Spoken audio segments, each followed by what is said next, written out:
Sir ಈ ನಿರ್ಸೋಸಿ ಮಾಳಿ ತೋಟಕ್ಕೆ ಅಧಿಕಾರಿಗಳು ನೀನು ಬಂದಿಲ್ಲ ಅವ್ರು ಏನು ಹೇಳಿಕೆ ಕೊಟ್ಟರು ನಿಮಗೆ? ಸರ್ ಉಪ tahsildar P W D engineer ಆಮೇಲೆ ತಲಾಟಿ ಮೇಡಮ್ ಇವರೆಲ್ಲ ಬಂದಿರ್ರಿ. ಇಲ್ಲಿ ಬಂದು ಎನ್ಕ್ವೈರಿ ಮಾಡಿದಾರೆ.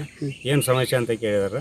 ಈ ಥರ ನಮ್ಮ ವಯಸ್ಸಾದವರಿಗೆ ಅವ್ರಿಗೆ ಭಯಂಕರ ತೊಂದರೆ ಅದೇ. ಒಂದು 40 ಹುಡುಗರು ಸಣ್ಣ ಮಕ್ಕಳು ಸ್ಕೂಲ್ಗೆ ಹೋಗೋದು ಭಾರಿ ತೊಂದರೆ. ಮಳೆಗಾಲದಾಗ ಹೋಗಕ್ಕೆ ದಾರಿ ಇಲ್ಲ, ಏನಿಲ್ಲ. ನಾವು MLA ಅವ್ರಿಗೂ ಮನವಿ ಕೊಟ್ಟು ಎಲ್ಲ ಮಾಡಿದ್ವು, ಯಾವುದೂ ನಮಗೆ ಪ್ರಯೋಜನ ಆಗಲಿಲ್ಲ. ಫಸ್ಟ್ ಉಮೇಶ್ ಕತ್ತಿ ಅವರಿದ್ದರು, ಆ ಟೈಮ್ದಾಗೂ ಮನವಿ ಕೊಟ್ಟು ಅವರು ಆ ಟೈಮ್ ಮಾಡ್ಸೋಣ ಅಂತೇಳಿ ಅವರೇ ಇವತ್ತಿಲ್ಲ. ಆಮೇಲೆ ರಮೇಶ್ ಕತ್ತಿ ಅವ್ರಿಗೆ ಹೇಳಿದ್ವು, ಅವ್ರನ್ನೂ ಆಯ್ತು ಮಾಡೋನು ಹೋಗಿ ಬಾಗೇವಾಡಿಗೆ ಹೋಗಿ ಮನವಿ ಕೊಟ್ಟು ಬಂದೆವು. ಅವರು ಮಾಡೋಣ ಅಂದ್ರೆ ಇಲ್ಲ. ಈಗ ನಿಖಿಲ್ ಕತ್ತಿ ಅವರು ಇದಾರೆ ಹಾಲಿ, ಅವ್ರಿಗೂ ನಾವು ಮನವಿ ಕೊಟ್ಟು ಇಲ್ಲಿ ಊರಾಗ ಬಂದಾಗ ಅವ್ರ ಪಿ ಅವ್ರಿಗೆ ಇದನ್ನು ನೋಟ್ ಮಾಡ್ಕೊಳಪ್ಪ, ಇದನ್ನು ಮುಗಿಸ್ಬಿಡ್ನು ಅಂತ ಅಂದರು. ಅವರು ಹೇಳಲ್ಲ. ನಿನ್ನೆ ಮೊನ್ನೆ ಇದು ವಿಡಿಯೋ ವೈರಲ್ ಆದಾಗ ನಿನ್ನೆ ಅಧಿಕಾರಿಗಳು ಬಂದಿದ್ದರು. ಇದು ಉಪ ತಹಶೀಲ್ದಾರ್ ಅವರು, ಆಮೇಲೆ PWD ಇಂಜಿನಿಯರು, ಆಮೇಲೆ ತಲಾಟಿ ಮೇಡಮ್ ಬಂದರು. ಅದನ್ನೇ ಕೇಳಿದ್ರು, ಏನೇನು ಮಾಡಿ ನೀವು ಯಾರಿಗೆ ಇದು ಮಾಹಿತಿ ಕೊಟ್ಟಿದ್ದೀರಿಲ್ಲ ಎಲ್ಲ ಕೇಳಿದರು.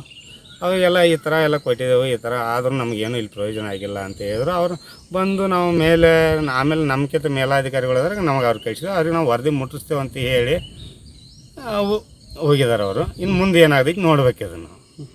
ತಮ್ಮ ಹೆಸರೇನು ಸರ್? ದುರ್ದುಂಡಿ ಮಾಳಿ ಅಂತೇಳಿ. ದುರ್ದುಂಡಿ ಮಾಳಿ ಅಂತ ಸರ್. ಹಾಂ, ಇದು ನಿರ್ಸೋಸಿ ಅವರು ಸರ್? ಹೌದು ಸರ್, ನಿರ್ಸೋಸಿ ಇಲ್ಲೇ ನಮ್ಮ ತೋಟದಾಗ ನಮ್ಮ ಮನೆ ಇರೋದ್ರಿ. ಇಲ್ಲೇ ಆ ಕಡೆ ಮನೆ ಇರೋದು. ಇಲ್ಲಿಂದ ಹೋಗಕ್ಕೆ ಮುಂದೆ ಇಲ್ಲ. ಇಲ್ಲೇ ನಮ್ಮ 20-25 ಮನೆಗಳೆಲ್ಲ ಅಲ್ಲೇ ಮೇಲ್ಗಡೆ ಇರೋದ್ರಿ ಇಲ್ಲಿ. Okay sir. ಸರ್ ಈ ರಸ್ತೆ ಎಷ್ಟು ದಿವಸ ಒಳಗೆ ಮಾಡಿಕೊಡ್ದು ಅಂತ ಹೇಳಿ ಆ ಥರ ಏನು ಭರವಸೆ ಕೊಟ್ಟಿಲ್ಲರಿ ಅವರು. ನಾವು ಕೇಳಿದ್ರು ಒತ್ತಾಯಿ ನಮಗೆ ಸರ್ ಮೇಡಮ್ ಹಿಂಗೆ ತೊಂದರೆ ಐತೆ ಸರ್, ಹಿಂಗೆ ತೊಂದರೆ ಐತೆ ನಮ್ಗೆ, ಮಕ್ಕಳಿಗೆ ಈ ಕಡೆಗೆ ತೊಂದರೆ ಆಗ್ತೈತಿ, ಅತಿ ಶೀಘ್ರದಲ್ಲಿ ಮಾಡಿ ಕೊಡ್ರಿ ಅಂತೇಳಿ ನಾವು ಕೇಳ್ತೇವೆ. ಅವರು ಈ ಥರ ಇಷ್ಟು ದಿವಸ ಒಳಗೆ ಮಾಡಿಕೊಡ್ತೇವೆ ಅಂತೇಳಿ ಏನು ಹೇಳಿಲ್ಲ. ಮೇಲ್ಗಡೆ ನಾವು ವರದಿ ಮಾಡ್ತೇವೆ ಅಂತ ಹೇಳಿದಾರೆ ಹೊರತಾಗಿ ಇಷ್ಟು ದಿವಸ ಒಳಗೂ ನಾವು ಮುಗಿಸ್ತೇವೆ ಅಂತ ಹೇಳಿಲ್ಲ. ಒಟ್ಟು ನಿಮ್ಗೆ ಆದಷ್ಟು ಬೇಗ ಆಗಲಿ ಅಂತೇಳಿ ಮಾಡಿಸಿ. ನಮಗೆ ಆದಷ್ಟು ಬೇಗ ಕೆಲಸ ಆಗಲಿ, ನಮಗೆ ತೊಂದರೆ ಆಗಬಾರ್ದು. ಈ ವಯಸ್ಸಾದ್ರೆ ಪೇಷಂಟ್ಗಳು ಬರ್ರಿ ಸರ್, ಮೇಲ್ಗಡೆ ತೋರಿಸ್ತಾನೆ ಮನ್ಯಾಗ. ದವಾಖಾನೆಗೆ ಹೋಗೋಕ್ಕಾಗಲ್ಲ, ಹಾಸ್ಪಿಟ್ಲ್ ಹೋಗೋಕ್ಕಾಗಲ್ಲ, ಪೇಷಂಟ್ಗಳು ಮನ್ಯಾಗ ಒಂದು 2 ವೀಲರ್ ಮನೆಗೆ ಹೋಗೋಕ್ಕಾಗಲ್ಲ. ಆ ಥರ ತೊಂದರೆ ಐತೆ ಅಲ್ಲಿ. ಬರ್ರಿ, ನಿಮ್ಗೆ TV ಅವ್ರಿಗೆ ತೋರಿಸ್ಬೇಕು. ನೀವು ವಿಡಿಯೋ ಮಾಡೋದು ಗೊತ್ತಾಗ್ತೈತೆ ಅಲ್ಲಿ, ನೀವು ಕ್ಯಾಮ್ರಾ ಹಿಡಿದಾಗ ನಿಮ್ಗೆ ಏನು ಅನ್ನೋದು ಗೊತ್ತಾಗ್ತೈತಿ. ರಾಜ್ಯದ ಜನಕ್ಕೆ ಗೊತ್ತಾಗಲಿ ಇದು ಏನು, ಇದು ಮಾಳಿ ತೋಟದಾಗ ಏನು ಸಮಸ್ಯೆ ಐತೆ ಅನ್ನೋದು ಗೊತ್ತಾಗಲಿ. ಇದು ಕಾಶ್ಮೀರದಾಗ ಇದ್ದಂಗೆ ಐತ್ರಿ ಸರ್. ಕಾಡ್ನಾಗ ಇದ್ದಂಗೆ ಕಾಡ್ದಾಗ ಇರ್ತಾರಲ್ರಿ ಆ ಎತ್ತರೋ ಕಾಡುಗಳು ಅಂತ ಜನ ಮಾಡಿಬಿಟ್ಟಾರ್ರಿ ಇಲ್ಲಿ ಅವ್ರೆಲ್ಲರೂ ಕೂಡಿ. ಇದು ಕಾಡು ಚಲೋ ರೀ. ನಾ ರೀ ರಾತ್ರಿ ಬರಾಕ್ರಿ ಇವ್ರ ಫಾದರ್ ನಮ್ಮ ಅಜ್ಜ ಆಗ್ಬೇಕ್ರಿ, ಅವ್ರನ್ನ ಹೆಗಲ ಮೇಲೆ ತೊಗೊಂಡೇನ್ರಿ ಸರ್. ಇಟ್ಟು ಕಾಲು ಇಳ್ಯಾತವ್ರ ಅಡ್ಯಾಗ ಜೀವ ಹೋಗೈತ್ರಿ ಹೆಗಲ ಮೇಲೆ. ದವಾಖಾನೆಗೆ ಸರ್ ಈಗ ಅದ ಪೋಷನ್ದಾಗ ಈಗ ಒಂದು ಪೇಷಂಟ್ ಐತ್ರಿ, ಎದ್ದು ನಡೆಯಕ್ಕಾಗಲ್ಲ. ಎತ್ಕೊಳಕ್ ಹೋದ್ರ ಎತ್ಕೊಂಡ್ ಹೆಗಲ ಮೇಲೆ ಹೋಗ್ಕೊಂಡು ಇಲ್ಲಿ ತಗ ತರ್ತೇವ ಅಂದ್ರ ಜೀವ ಬಿಡ್ತಾಳಕ್ಕೆ. ನಮ್ಮ ಅಕ್ಕನ ಈಗ ಮನ್ಯಾಗ ಪೇಷಂಟ್ ಐತ್ರಿ, ಈಗ ನಮ್ಮ ಮನ್ಯಾಗನೇ ಐತ್ರಿ.